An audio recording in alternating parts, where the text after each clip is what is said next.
We can leave this in as well. That would be even better. This one is called a Spectre of Care.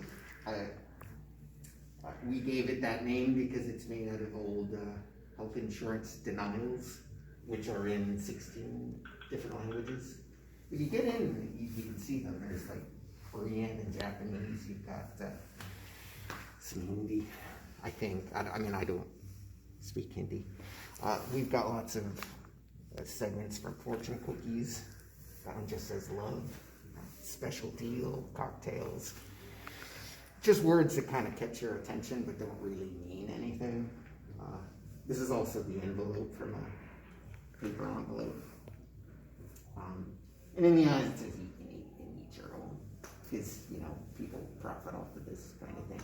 Apparently insulin costs the same price as water now though, so that's good. These were the first 3 in the series. We've got red monsters in each of them, which is actually the same thing, it just changes. Here it's sort of cowering, or is it looking at you with menacing intent? It's not really clear. I like to think of it as some terrible thing that doesn't want you coming any closer into this forest. I mean, the whole thing is set in a forest. You've got trees and terrible things everywhere. But as we get closer, I like to think of myself as the cat. I'm a cat person. I have a little yellow cat. As we get closer, it puts on more of a show of a threat, a danger. It's got its big fist up there to come and, you know.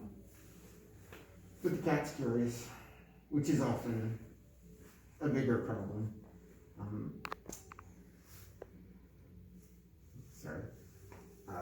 And after, you know, an unseen kerfuffle of one kind or another, we have it in its more pathetic form. And all of the, you know, the bad feelings are coming out as snakes. There's snakes like everywhere in these paintings. I apologize. I'm not a snake person. I would assume just seeing them in every painting. But I always like to point out, I don't have a thing for snakes.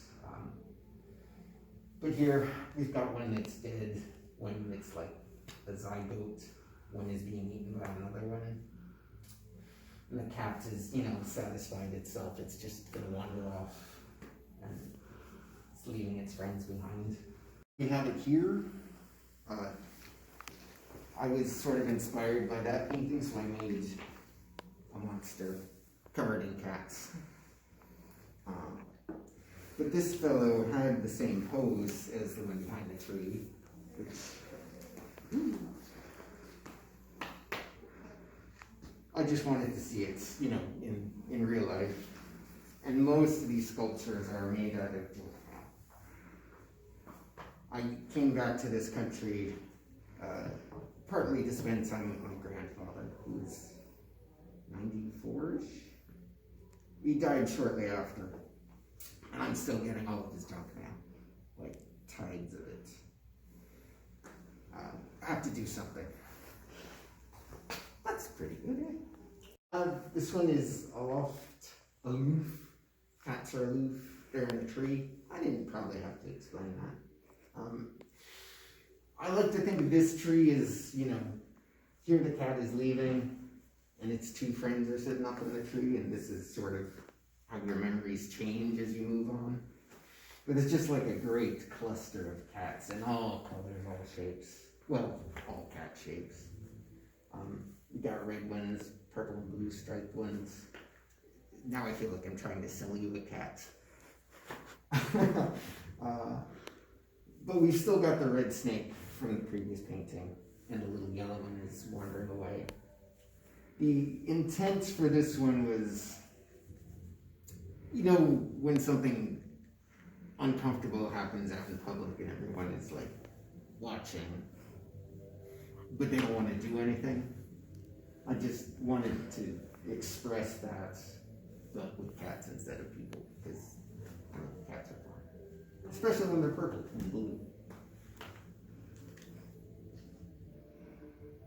Here's a horse. My little sister likes horses, and horses, they're like the force that has driven society throughout the ages, like to plow fields, to deliver mail. I even read a comment somewhere on the internet that rocket ships are designed to fit the structures that we have, which were built around the girth of the horse. Like to move pieces for rocket ships, they have to go over roads that were designed for horse-drawn carts. So we kind of have horses to thank for everything, and they've probably never wanted to do any amount of any of that work. And we've got snakes still coming. There's the red one. I guess he's taking a rest in this one. But green, yellow, red, this fella, they keep coming back. You'll see them in other paintings. The idea for this one is like when you're having a hard time sleeping at night. Just like all those old thoughts are coming in your brain. The snakes again are like a visual metaphor for experiences that you don't really feel comfortable with. This piece actually belongs to the Eileen Kaminsky Family Foundation. She set me up in a studio for 3 months in 2018. She owns this one. And if you want to see, jump ahead, we've got sort of a unicorn looking horse thing on the wall there.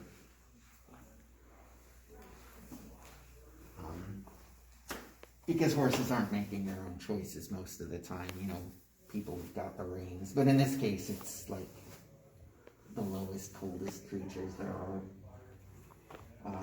Unseen creature of legend. I kind of feel bad for not giving it any eyes, but again, like it has no agency in most of its decisions most of the time. Snakes are made out of junk mail. The horses, maybe 4 or 5 months worth of daily newspapers. It took me, I think, 5 months to put this together, and I'm not sure why I did that, besides it being the middle of a pandemic, and like, what do you do with yourself in the wilderness alone for 4 or 5 months? 5 months. I actually took this snake from another painting too. So we've got 2 out of the way, right? We're still talking about horses. Well, this horse specifically. We've still got the green and yellow snake and the other snake. Took them from that painting, put him here. He's somewhere else as well. We'll come back to him. But he's been led to this terrible thing, which is some amalgamation of snake bits and frog feet, and the crocodiles sort of keeping watch over him as well. The yellow cat is slinking through the darkness here. We're missing some stages for the cat, but yeah, whatever. I don't know. It's one of my favorites, though. The lantern. Then maybe we should come back to this. I feel like I've lost the narrative. I'm like crouched down for a football player. I've never played football. I don't know if you can tell. This guy is not in any of the paintings. He will eventually be. I figured he looks like he's got this shocked look to his face.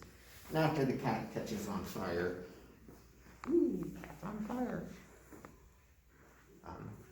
And here's the same cat. Not on fire in this case, but that comes later. Yeah, sometimes I'll just make something fun and I'll like it and I'll want to put it into a painting. And sometimes I'll see something in a painting and I'll like it. I'm like, I wonder what that looks like in real life. Like a horse that's sort of a unicorn, but is really just a blind horse being smothered by snakes. And in that same instance, we've got that purple thing. He's interesting. He's a concrete, paper, cardboard, an old lamp post that got knocked down during a storm, and a bunch of burlap some other artist was throwing away. A lot of the supplies for the sculptures are things that other artists threw away. But he is in here. We've got the New Jersey Devil. We're missing, there's like an in-between section that we're missing. Several, perhaps, yeah. But I like the pose we got for the cat on this one. So a Minotaur, if you're lost in the darkness. It's nice having a Minotaur. Like this Minotaur. Where's my flashlight? These are my keys. Not the flashlight. Some of these things I made also to be blacklight responsive. So like his eyes will glow and his nose and the tips of his horn don't glow the same way as the rest of the horns. There's like just a tinge of a stain. Most organic material will glow under a blacklight. Which is just fun to do. Why not? Why not? But the scene, the cat, this one comes after this one. Cat's walking down a path, encounters this great unknown sort of a thing. So it's all dark behind the alien, because, like, what is an alien? We don't know anything about them. All gray tones, sort of purplish gray for the bits, the snakes, the black snake. It's called the rainbow serpent, although there are no serpents that are the least bit colorful. I meant that more as like the unknown possibilities, rainbow-wise there. It's a weird title. Where were we? Because, oh, here the cat gets scared by the alien, runs off into the wilderness. We've got a praying mantis carrying a unicorn tear. We have a worm in 3 pieces. There's a little caterpillar up in the tree. I think this one doesn't have a caterpillar, but it does have the praying mantis. It's got the long-nosed purple thing, or the long-necked purple thing. This blue snake in the grass comes back. I think eventually the cat gets tired of being lost amongst these curiosities. Again, you know, curiosity killed the cat. And he'll go chasing off after this lantern. Also Minotaur in this one too. Woo! Are we here? We're still rolling. That's fine. I call this one a difference of opinion. And you can see this tiny little sort of cowering mouse trying to politely correct this fearful creature. My cat keeps going after this snake. I have to hide it. This snake in particular, I'm not really sure why. And because the entire exhibit is called The Woods, we've got trees. I thought it'd be fun to, you know, shine a strong light on the trees, see what kind of shadows will come.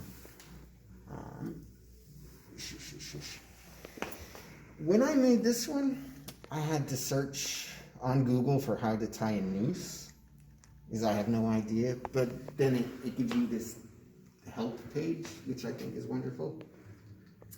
This one is called The Giving Tree. If you've read the Shel Silverstein book, most every school librarian will have read it to you, and it's like their favorite thing ever.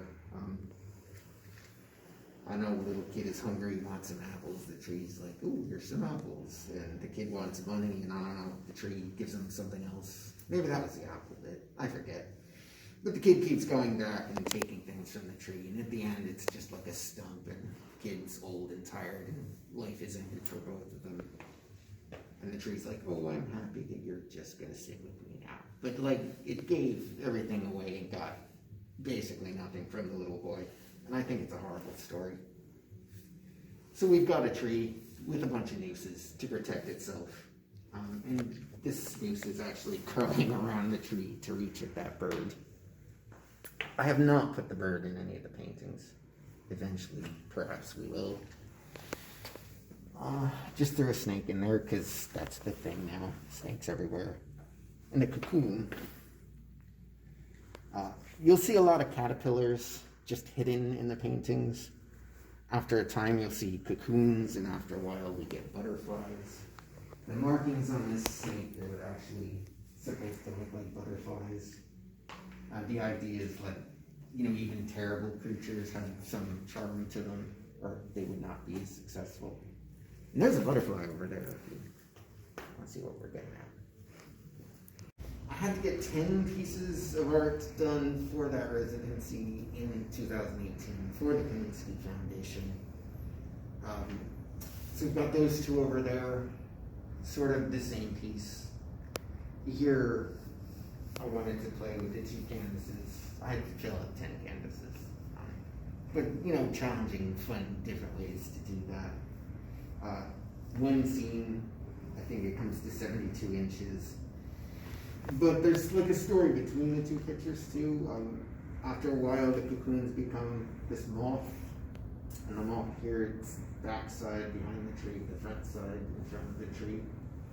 But it's also the progression of time. We've got that same praying mantis with the unicorn tear crawl up and eventually gets eaten by the snake. Which, if we follow, and there's his tear. If we follow it down, we see a little bug staring at a little bug on a branch down here. All these butterflies. I don't know how butterflies feel, but moths, they like them.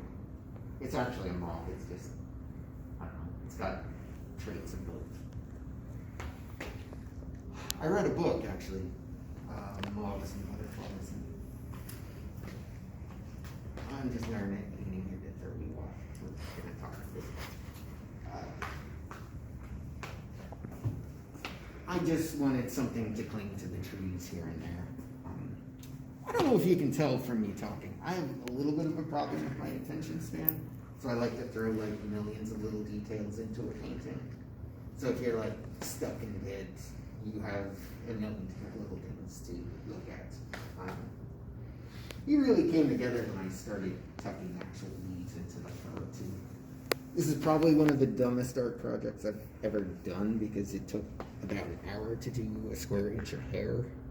I had to soak the hairs in like a glue water mixture. But we can see these creatures in these paintings. Here he's just one little caterpillar with a leaf, little caterpillar, look, with a bite out of the leaf. These two paintings are basically the same, like all the trees are in the same position. The snakes are in the same position. I think I got rid of, wait, he's here, he's here, he's here. I'm mistaken. But, oh no, I added snakes to that one. Because the snake was more of a horse problem. Whatever, I don't know. But there's one up here in the tree looking at this false unicorn, and there's one up at the tree now looking at us, and suddenly there's more of these, and the path is totally different, although it's the same stretch of forest. And the shadow up here sort of partly remains, and the cat just feels weird about it. And we've got that worm in 3 pieces, which was also in that one, and is also up here. There's my flashlight. This guy goes pretty well too. I'm vegan, so like I don't eat honey. I found a ton of it at a house I used to live in. But that's regular acrylic paints, but with turmeric or quinine from old seltzer water and honey. You mix it up, you can like splash it onto things, and it's pretty cool. Missing something here? Almost. We're all right. But this one, sort of like a montage scene, where people are changing clothes or having fun on dates for, to fill in scenes of the movie. That was the purpose for this. Again, took 1,000 years to get every detail the same. The horse and the cats are following their own paths through the forest, and this is like the 3rd or 4th, and we only finally chases the cat off the path, and then the cat's lost in the woods and it follows the lantern. And here we have a lantern and a cat, which is after that one. Sorry. We're mostly hanging them by where they look cool in the limits of space.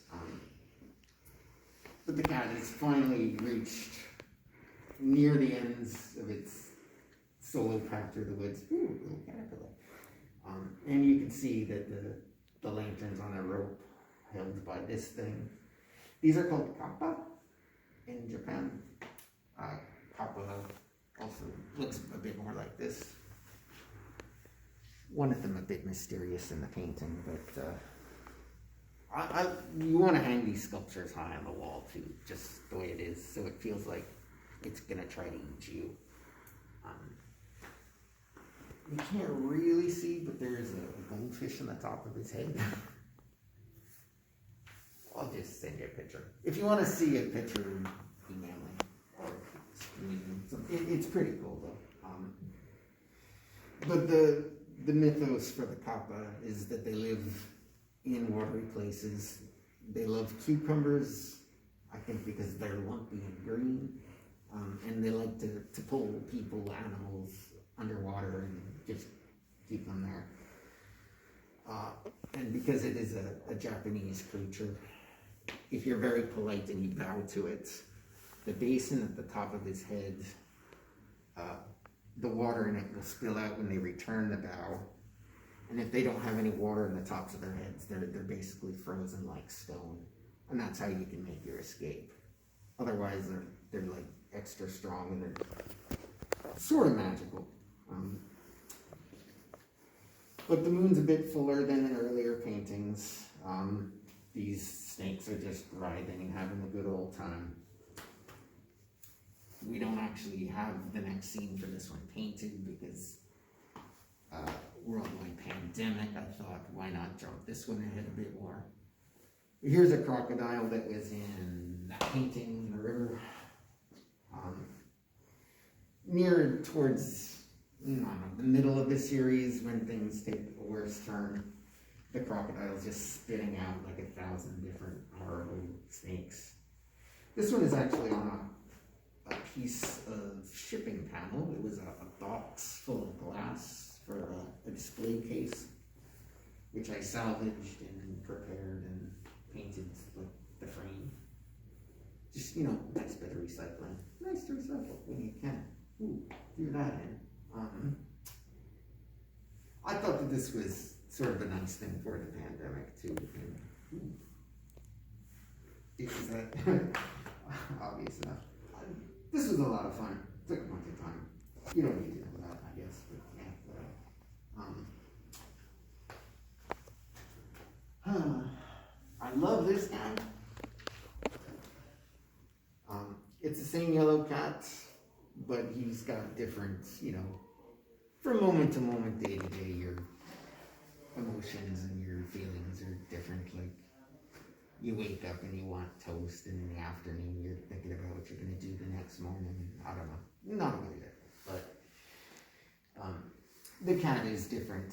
All the characters are a little different in every painting. I wanted to put that in and not feel as constrained to do the same thing, exactly the same all the time. But this one is called Kodora, which means small tiger.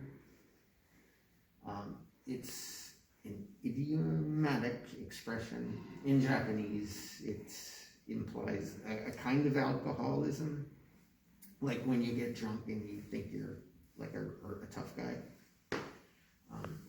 And I think I got that look on his face. He looks really savage. But these are packing straps and it's junk mail. Some of that is actually in Japanese. Some ping pong balls. The ears are made out of rags. But kotora, if someone drinks an awful lot, we call them otora, which is a large tiger, or I guess you're a worse alcoholic. And this guy is junk mail. There's a coffee can, some wire, a little bit of wood, his burlap tongue. I gave him 4 eyes because I figure he's been through so much at this point, he's just going to see danger everywhere. Also, because that horse has no eyes, I did still feel bad about that. That face was small, and it's just a face, and it's just coming out of the wall a little bit. I thought it'd be fun to like really have something coming out like to get you.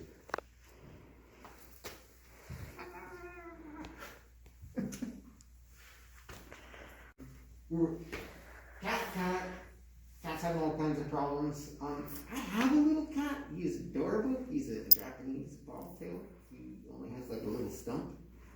And one time in Japan, because my apartment had no heat, I was leaning in very close to the tea kettle and I caught on fire. The doctor at the hospital said that I had 2nd-degree burns over 80% of my back, which is physically very uncomfortable. But I think of the cats as myself, because I also love cats, and I have a yellow cat. And my cat has no tail, so this cat's tail is on fire. And he's just got like a slightly, oh, goodness me, what's happening kind of a look to him. But as we go into future scenes, he's gonna be a light source in the paintings. Not like an inspiring kind, he's just gonna be like a flaming creature with bright green eyes. But that blue face thing is gonna give him some booze. And then he'll become an alcoholic, as we've already discussed. And if you have a cat as your main protagonist, you must also have a dog. Also made out of junk mail, but I left it more like scrappy looking. And if you like to go directly from sculpture to the painting, and here he's a bit redder in this scene than he is in this one. And we've got a horse again, and a raccoon. This little songbird follows this woman around. If you look at the online show, the same yellow songbird in the same pose is sitting high up in the tree, and there's a guy with an axe trying to knock it down just because it doesn't like the noise. You never know what people are going to do. But that was also the idea for this one. She's playing some old song just to keep this thing like calm under the piano, like maybe put it to sleep or so she can relax. And you could tell its eyes open a little bit. Like it's still keeping an eye, making sure she's doing everything right. The shadow's sort of expressing a different thing than what you're actually seeing. What was it? Oh, the part that really freaks me out about this, and it's subtle. It's like in this forest of just like wild earth trees, there's this one like in a pot that's like perfectly trimmed, like prunes, and just separate from all the others. Like that's the thing that I always go to. But she goes from here, the piano, I guess after it's asleep, she'll try and wander away, and she leaves her disguise behind, and you can see all the little. I didn't want to do too much with the blood, but nick scratches, the footprints you could see. I had a girlfriend who actually had a horrible fear of snakes, and that's hard to talk about. But she was pacing through what do you call it? Like shards of glass, like just actual footprints and stuff everywhere. Actually, most of these paintings are part of that situation. And I got that same blue snake from Curiosities, where the cat is in the woods with the Jersey Devil and the long-necked purple thing. That guy's always got his mouth like wide open. And again, we've got the two little bugs looking at each other from across a wide chasm. I took the hand from this monster here, wrapped it around the tree. Just bringing that back. If you go to a temple or a shrine in Japan, there's usually like two statues guarding the thing. And one will always have the mouth open and one will have the mouth closed. I guess in Japan it would be like this, but in America we read right to left. But that is purposely supposed to represent the sound which is the one they say created the universe. Like, I don't know, these things are guarding the depths or something. I also have a sculpture of this thing, which I probably should have brought. But we'll see him later, just to be. That's the name of it too, the thing that we did the worm, we did that. This guy, it's one of those cases where I just like the sculpture. It's called Crocodile Tears. The tears are actually coming right out of the pupils and they drip down into the mouth and mingle with the saliva, which seems like that's actually the bigger deal. There's something about the way crocodiles chew, it squeezes out tears if they're really chewing a lot. And it's like, and we also had it in the third painting over there where the monster's acting pathetic to, entrap you. But here it's actually looking a gift horse in the mouth. A gift horse is the title. And there's the cat chasing after the lantern and a crocodile, which is spitting out snakes in that one. These ones are Tengu.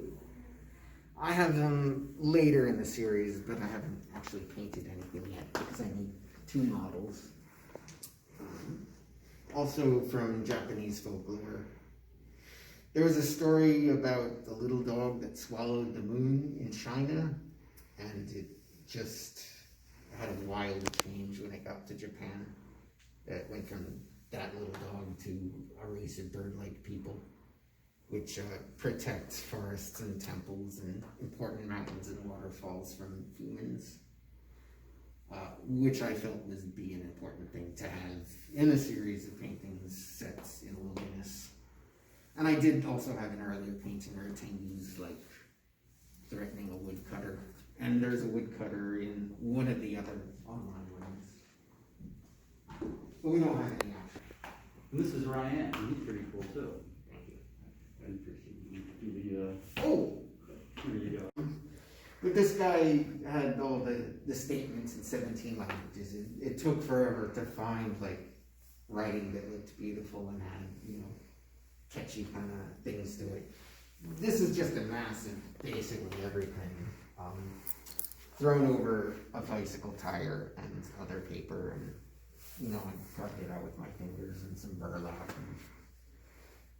I would really have loved to have covered this in a special type of text, but we had this show and it was better to throw it on a wall than, spend 9 months saving individual words.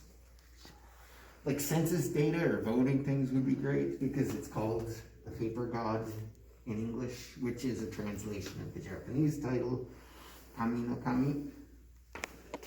Did I say that right? Kami no Kami. It's like, it sounds the same, but it's written, you need to see the writing and the slight inflection in one of the words. Or understand Japanese, it doesn't matter. But I liked the idea of how paper rules things instead of how actual things which matter do. And I have nothing more to say about that. But we'll throw that guy into paintings eventually. Near towards the end of that that moth's journey, it gets chased by a giant monster we haven't seen yet. It winds up back in the forest. Its wings are all tattered, partly on fire. I'm not totally comfortable with it.